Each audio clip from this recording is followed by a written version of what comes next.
Hello everyone, welcome to my YouTube channel Medland. तो students, आज के इस वीडियो में हम स्कैल्प को ही आगे कंटिन्यू करेंगे। तो लास्ट वीडियो में हमने स्कैल्प के ब्लड सप्लाई तक कवर किया था। तो आज के इस वीडियो में हम स्कैल्प का last heading that is clinical anatomy of scalp को स्टार्ट करते हैं। तो जैसा कि मैंने आप लोगों को बताया था कि स्कैल्प के 5 लेयर्स होते हैं और उन सभी लेयर्स का अपना एक अलग अलग एप्लाइड होता है। तो उन सभी एप्लाइड को हम एक एक करके देखेंगे। ठीक है, ठीक है। तो सबसे पहले हम स्कैल्प के पहले लेयर की एप्लाइड देखते हैं। जैसा कि हमने पहले लेयर में आपको बताया था कि स्किन जो होता है वो थिक एंड हेयरी होता है और इसमें कौन से ग्लैंड्स प्रेजेंट होते हैं, sweat and sebaceous glands present होते हैं। तो स्टूडेंट्स देखो, हम लोग जानते हैं कि स्किन में कई सारे लेयर्स होते हैं। तो हम स्किन के एपिडर्मिस और डर्मिस लेयर्स के बारे में तो सब लोग जानते होंगे। ठीक है, कि ऊपर की तरफ क्या होती है, एपिडर्मिस होती है और अंदर की तरफ डर्मिस होती है। तो ये मान लो स्किन की एपिडर्मिस की लेयर है। ठीक है, और हम लोग जानते हैं कि स्किन स्कैल्प का जो स्किन होता है उससे हेयर फॉलिकल्स निकलते हैं। तो मान लो कि ये हेयर फॉलिकल्स है। ठीक है, this is shaft of hair, this is root of hair and this is bulb of hair. ठीक है, तो यहाँ पे क्या होता है, यहाँ पे एक ग्लैंड प्रेजेंट होता है जिसे हम बोलते हैं सेबेशियस ग्लैंड। ठीक है, यहाँ पे सेबेशियस ग्लैंड प्रेजेंट होता है और सेबेशियस ग्लैंड का जो डक्ट होता है, इस डक्ट की जो माउथ होती है, उसकी जो ओपनिंग होती है वो रूट ऑफ हेयर के पास होती है।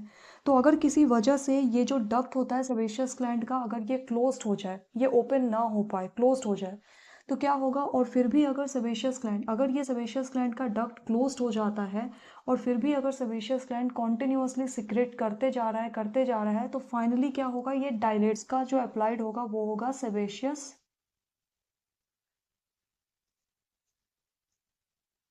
सिस्ट। ठीक है, नेक्स्ट दूसरी लेयर के बारे में अगर हम देखें, कनेक्टिव टिश्यू। तो स्टूडेंट्स, मैंने आपको बताया था कि कनेक्टिव टिश्यू की जो लेयर होती है उसमें फाइब्रस सेप्टा होता है जो इसको नंबर ऑफ पॉकेट्स में कन्वर्ट कर रहा होता है। ठीक है, और हर एक पॉकेट्स में क्या क्या होती है, ब्लड वेसल्स होती है, नर्व फाइबर्स होते हैं और फैट प्रेजेंट होता है। तो जो फाइब्रस सेप्टा में जो ब्लड वेसल्स प्रेजेंट होते हैं, वो ब्लड वेसल्स फाइब्रस सेप्टा से अटैच्ड होता है। ठीक है, तो अगर उस ब्लड वेसल्स में कहीं पर भी कोई कट आता है तो फाइब्रस सेप्टा भी कट होगा, जिसकी वजह से क्या होती है, बहुत ज़्यादा परफ्यूज ब्लीडिंग होने लगती है। तो बहुत ज़्यादा परफ्यूज ब्लीडिंग इसलिए भी होने लगती है क्योंकि जो फाइब्रस सेप्टा होता है उसमें रिट्रैक्ट होने की प्रॉपर्टी नहीं होती है, वो रिट्रैक्ट नहीं हो पाता। तो अगर रिट्रैक्ट नहीं हो पाएगा तो इस वजह से बहुत ज़्यादा परफ्यूज ब्लीडिंग होने लगेगी।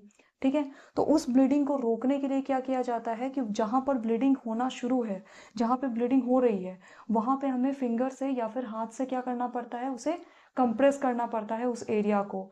इसलिए हमने देखा होगा कि जब भी हमारे स्कैल्प में कहीं पर भी कोई कट हो जाता है, बहुत ज़्यादा ब्लीडिंग होने लगती है, तो उसे हम क्या करते हैं, हाथ से कंप्रेस करके उस ब्लीडिंग को रोकते हैं। ठीक है, तो जो स्कैल्प की सेकेंड लेयर है कनेक्टिव टिश्यू, उसका अप्लाइड क्या हो जाएगा,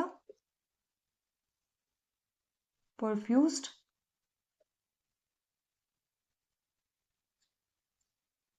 ब्लीडिंग। ठीक है, तो हाँ, सेकेंड लेयर की अप्लाइड क्या हो गई, परफ्यूज ब्लीडिंग। ठीक है, परफ्यूज ब्लीडिंग क्या होता है समझ में आया। नेक्स्ट आता है स्कैल्प की थर्ड लेयर, एपोन्यूरोसिस। तो हमने बताया था कि एपोन्यूरोसिस में क्या होता है कि जो एपोन्यूरोसिस की लेयर होती है वो ऑसिपिटो फ्रंटालिस मसल से फॉर्म्ड होती है। तो ऑसिपिटो फ्रंटालिस मसल, जैसे कि हमने देखा था कि ये हमारा स्कैल्प है। ठीक है, और इसमें मैंने बताया था आप लोगों को कि ये ऑसिपिटो फ्रंटालिस मसल होती है, ये ऑसिपिटो फ्रंटालिस मसल की ये फ्रंटल बेलीज है एंड दिस इज ऑसिपिटल बेलीज। ठीक है, मान लो ये ऑसिपिटल बेलीज है एंड दिस इज फ्रंटल बेलीज। तो अगर मान लो कि ऑसिपिटो फ्रंटालिस मसल में अगर कहीं पर एक ट्रांसवर्स कट आ जाता है, ठीक है, कहीं पर भी ऑसिपिटो फ्रंटालिस मसल में अगर एक ट्रांसवर्स कट हो जाता है तो वहां पे क्या होगा, एक गैप फॉर्म हो जाएगा। ठीक है, एक गैप फॉर्म्ड हो जाएगा इस तरह से। ठीक है, तो इसका अप्लाइड यही होगा कि एपोन्यूरोसिस में जो ऑसिपिटो फ्रंटालिस मसल्स होती है, अगर उसमें कहीं पर भी ट्रांसवर्स कट हो गया तो एक गेप फॉर्म हो जाएगा। ठीक है, तो इसमें क्या होगा, इसमें हम लिख सकते हैं कि gap formed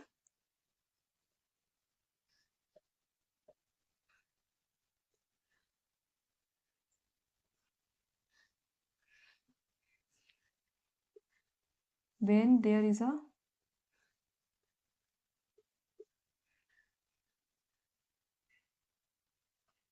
transverse cut in occipitofrontalis muscle। ठीक है, तो स्टूडेंट्स अब हम नेक्स्ट आते हैं fourth layer of scalp, that is loose areolar tissue के अप्लाइड की तरफ। ठीक है, तो इसके अप्लाइड को बहुत ध्यान से समझना। तो हमने देखा था, मैंने आपको बताया था कि जो एंटीरियरली है, एंटीरियरली अगर हम देखें तो एंटीरियरली क्या होता है, आईब्रो होती है, आईलिड्स होता है। ठीक है, और पीछे की तरफ क्या होता है, ऑसिपिटल बोन है, यानी कि एक्सटर्नल ऑसिपिटल प्रोट्रूबरेंस है और सुपीरियर न्यूकल लाइन है।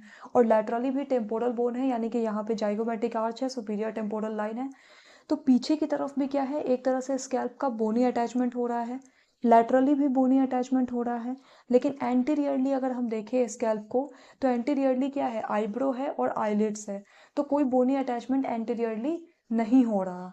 ठीक है, इस वजह से क्या होता है कि अगर लूज एरियोलर टिश्यू की लेयर में अगर कोई ब्लड या पस कलेक्ट हो जाता है तो वो एंटीरियरली एक्सटेंड होता है। क्यों, क्योंकि साइड लैटरली एक्सटेंड हो नहीं सकता, पीछे की तरफ एक्सटेंड हो नहीं सकता, क्योंकि वहां पर बोनी अटैचमेंट है। लेकिन एंटीरियरली कोई बोनी अटैचमेंट नहीं होती है, जिसकी वजह से जो ब्लड इसमें कलेक्ट हुआ है वो एंटीरियरली एक्सटेंड होता है आईलिड्स में। ठीक है, जिसकी वजह से आईलिड्स का जो कलर है, जो आई का कलर है, वो थोड़ा डिसकलर हो जाता है। ठीक है, और उस कंडीशन को हम बोलते हैं ब्लैक आई। तो लूज एरियोलर टिश्यू का एक एप्लाइड तो हो जाएगा ब्लैक आई। ठीक है, लेकिन इसका एक दूसरा अप्लाइड भी होता है, वो भी देखो। यानी कि स्टूडेंट्स, अगर ये फोर्थ लेयर ऑफ स्कैल्प में अगर ब्लड कलेक्ट हो जाता है तो यहाँ से ब्लड एमिसरी वेन के थ्रू कहाँ आ जाएगा, इस सुपीरियर सजाइटल साइनस में आ जाएगा। देखो ये क्या है, ये हमारा यहाँ पे क्रेनियल बोन होता है, पेरिक्रेनियम के जस्ट नीचे क्या होता है, पेरिक्रेनियम के जस्ट बाहर की तरफ क्रेनियल बोन होता है। ठीक है, और उसके नीचे ये मेनाइंजियल लेयर होता है, मतलब ड्यूरामेटर की बाहर की तरफ ड्यूरामेटर की लेयर होती है। तो ड्यूरामेटर में क्या होता है, ड्यूरामेटर की दो लेयर होती है, एक मेनाइंजियल लेयर होता है और एक एंडोस्टियल लेयर होता है। तो दिस इज मेनाइंजियल लेयर, और यहाँ पे ये एक, मतलब ये क्या है, ये एक फोल्ड फॉर्म करता है, और इस फोल्ड में ये जो साइनस है, ये जो साइनस दिख रहा है, इसको बोलते हैं सुपीरियर सजाइटल साइनस।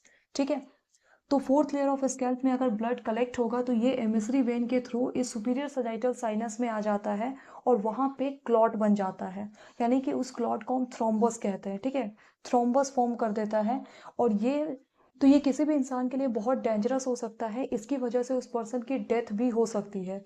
इसलिए हम इस लेयर को क्या बोलते हैं, डेंजरस लेयर ऑफ स्कैल्प कहते हैं। ठीक है, तो इसका दूसरा अप्लाइड जो होगा वो क्या होगा, डेंजरस लेयर। ठीक है, इसको हम डेंजरस लेयर ऑफ स्कैल्प भी कहते हैं। और क्यों कहते हैं, समझ में आया, क्योंकि यहाँ पर अगर कोई ब्लड क्लॉट हो जाएगा, ब्लड यहाँ पर अगर कलेक्ट हो गया तो वो एमिसरी वेन के थ्रू कहाँ जाएगा, सुपीरियर सजाइटल साइनस में, और वहाँ पे थ्रोम्बस फॉर्म करेगा, जिसकी वजह से पर्सन के लिए ये डेंजरस होगा, उसकी वजह से पर्सन की डेथ भी हो सकती है। तो इसलिए इसको हम डेंजरस लेयर ऑफ स्कैल्प भी कहते हैं। नेक्स्ट, तो स्टूडेंट्स नेक्स्ट हम आते हैं fifth layer of scalp, that is the pericranium. तो इसके अप्लाइड को अगर हम देखें तो इसका अप्लाइड होता है सेफेलोहेमाटोमा। अब ये सेफेलोहेमाटोमा क्या होता है, तो स्टूडेंट्स देखो, ये हमारा फिफ्थ लेयर ऑफ स्कैल्प है, डेट इज पेरिक्रेनियम। ठीक है, तो इस पेरिक्रेनियम के लेयर में जब ब्लड कलेक्ट हो जाता है या क्लॉट हो जाता है तो उस कंडीशन को हम बोलते हैं सेफेलोहेमाटोमा।